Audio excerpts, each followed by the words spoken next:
നിങ്ങളുടെ favourite shows ഇനി ഒരിക്കലും മിസ്സാവില്ല. ഇപ്പോൾ C5 കാണും നിങ്ങളുടെ ഫേവറേറ്റ് ഷോസ് തികച്ചും സൗജന്യമായി. ത്യാഗം സഹിച്ചല്ല ഞാൻ ഈ ജീവിതത്തിലേക്ക് കാലെടുത്ത് വെക്കുന്നത്. ഇത് പൂർണ്ണമായും മനസ്സോടെ ഞാൻ എടുത്ത തീരുമാനം തന്നെയാ. ഇനി ഒരു പുനരാലോചനയും ഇക്കാര്യത്തിൽ വേണ്ട. കാറ്ററിംഗുകാർക്കുള്ള അഡ്വാൻസ് ഇന്ന് തന്നെ കൊടുക്കണം. അതിനുള്ള കുറച്ച് രൂപ ഞാൻ കൊണ്ടുവന്നിട്ടുണ്ട്.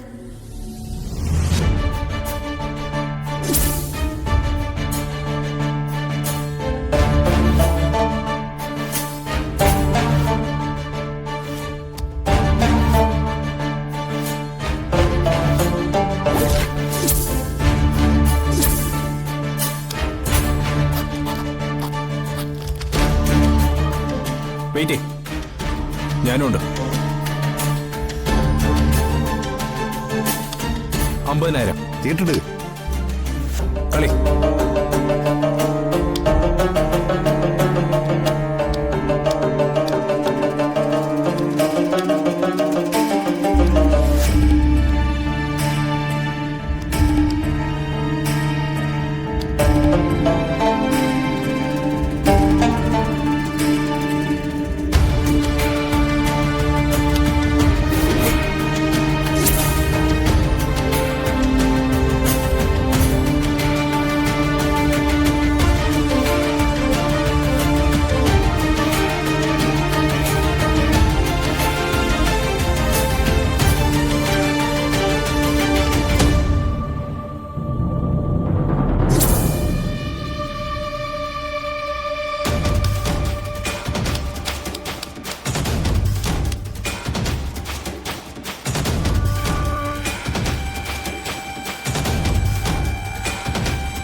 സെറ്റ്.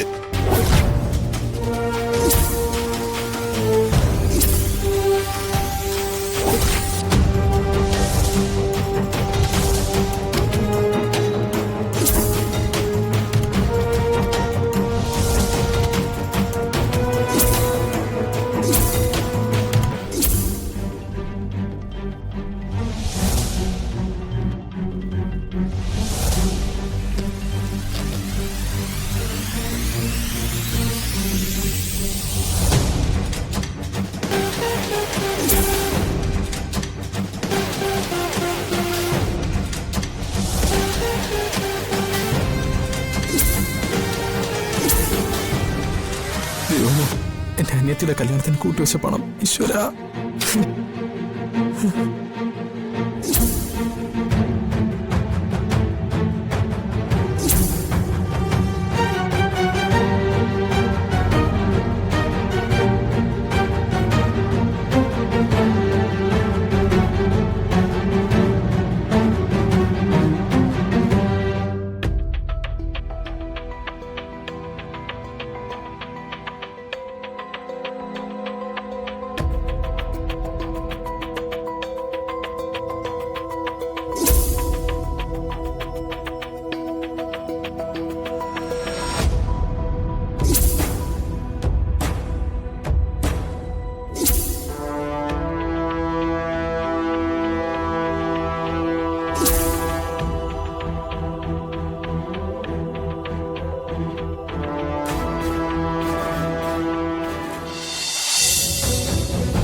എന്താ മുത്തശ്ശ? പലവട്ടം പറഞ്ഞത് തന്നെയാണ്, എങ്കിലും വീണ്ടും പറയണമെന്ന് എനിക്ക് തോന്നി. സിദ്ധാർത്ഥനെ സ്നേഹപൂർവ്വം പരിചരിക്കുന്നത് കാണുമ്പോൾ അയാളുടെ വീട്ടുകാർക്കത് വളരെയേറെ സന്തോഷമുള്ള കാര്യമായിരിക്കും. പക്ഷേ എനിക്കതല്ല, ആദ്യമാണ്. നിന്റെ ജീവിതം എവിടെ ചെന്നെത്തുന്നുള്ള ആശങ്കയാണ്. ഒരു തെറ്റായ തീരുമാനത്തിന് ഞാനും കൂടി കൂട്ടുനിൽക്കുകയാണെന്ന് തോന്നലാണ് എൻ്റെ മനസ്സിൽ. മുത്തശ്ശ, മോളെ, നിന്റെ തീരുമാനങ്ങൾ മാറ്റാൻ ഇപ്പോഴും നിനക്ക് സമയമുണ്ട്.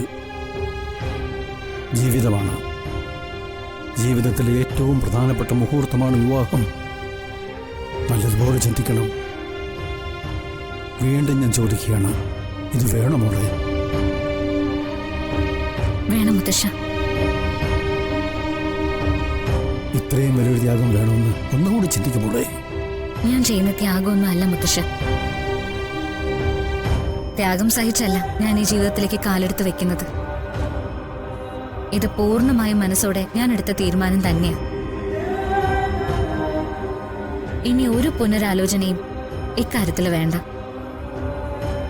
മുത്തശ്ശ, ഞങ്ങളുടെ വിവാഹം നടക്കണം. അത് നടക്കും.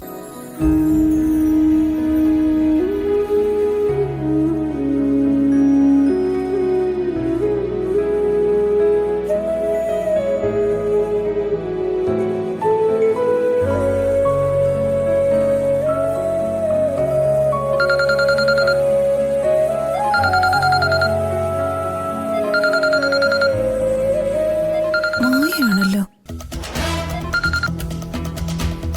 ഹലോ. സുലോചനെ, എന്തൊക്കെയുണ്ട് വിശേഷങ്ങൾ? സുഖം. നല്ല വിശേഷങ്ങൾ തന്നെയാ. അല്ല, ജാനകി ചേച്ചിയും മഹിയേട്ടനും സിദ്ധുവും ഒക്കെ അവിടെ വന്നിരുന്നോ? ആ, വന്നിരുന്നു. വന്നിട്ട് ദേ കുറച്ചു മുമ്പ് ഇവിടെ അങ്ങോട്ട് ഇറങ്ങിയതേ ഉള്ളൂ. എന്നിട്ട് അവരെന്തു പറഞ്ഞു? അവര് കല്യാണ ചെലവിന്റെ കാര്യം സംസാരിക്കാനാ വന്നത്. കല്യാണത്തിന്റെ സകല ചെലവുകളും ജാനകി മേഡം നോക്കിക്കോളാന്ന് പറഞ്ഞു.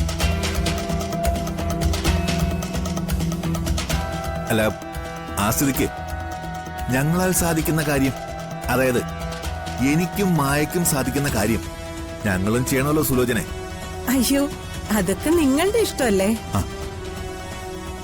അല്ല, ദേവികയുടെ അമ്മ ശ്രീകലയ്ക്ക് ദേവികയും സിദ്ധുവുമായിട്ടുള്ള വിവാഹത്തിനോട് ഇപ്പോഴും താല്പര്യമില്ലെന്നാണല്ലോ ഞാൻ അറിഞ്ഞത്.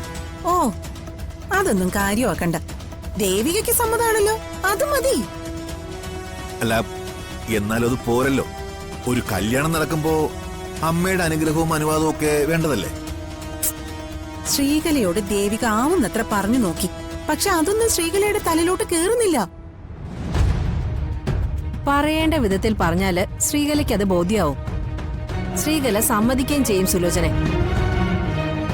ഓ, അതിലൊന്നും വലിയ പ്രതീക്ഷയൊന്നുമില്ല. സുലോചന, ആ സ്ത്രീകളുടെ ഫോൺ നമ്പർ എന്താ? ഞാനൊന്ന് സംസാരിക്കാം. സ്ത്രീകളുടെ അനുവാദം ഞാൻ വാങ്ങിച്ചോളാം. അതൊക്കെ വലിയ പൊല്ലാപ്പാവുന്നേ. ശ്രീകലയോട് സംസാരിക്കാതിരിക്കുന്നതാ നല്ലത്. അല്ല, സുലോചനയ്ക്ക് സ്ത്രീകളുടെ ഫോൺ നമ്പർ തരുന്നതിൽ പ്രയാസമുണ്ടോ? ഉണ്ടോ? അല്ല, എങ്കിൽ വേണ്ട. ഡൗൺലോഡ് ചെയ്യൂ C5 ആപ്പ്. കാണൂ എല്ലാ എപ്പിസോഡുകളും സൗജന്യമായി.